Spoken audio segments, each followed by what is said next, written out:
If you know anyone in sales, you know that generally they are commission based, meaning if they want to do well, they need to have good outcomes. And those who have great outcomes have great income. Those who do not have great outcomes are not continuing in the work. They need to find another job or they will not have money. So when we look at Ezekiel, for those who have been following along with me, we see something a little different from God. It's his expectation on outcomes. And this is what he says to Ezekiel starting in verse 17. Mortal, I have made you a sentinel or a watchman for the house of Israel. Whenever you hear a word from my mouth, you shall give them warning from me.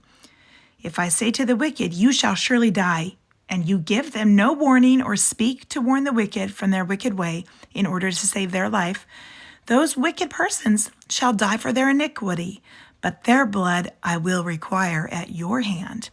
But if you warn the wicked, and they do not turn away from their wickedness or their wicked way, they shall die for their iniquity, and you will have saved your life.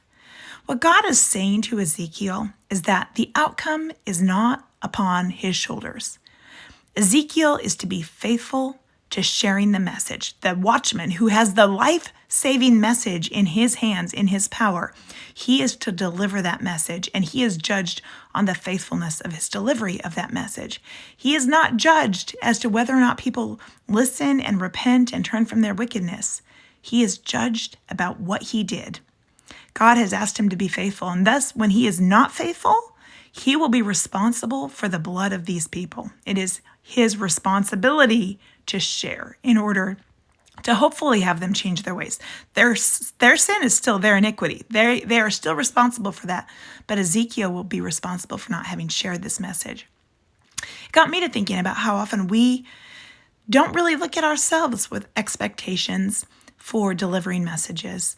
We, as believers in Jesus Christ, are all called to go and share the message. We don't relegate this to pastors or Sunday school teachers. We are all called.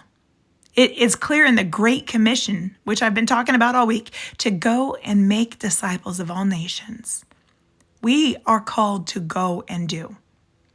Now, not everyone who hears our message will respond the way we'd love them to do so, but we are sharing the message. So I encourage you to evaluate your faithfulness to the call that God has on your life. Are you truly a follower of Jesus Christ? And if you are you faithful to what he has asked you to do?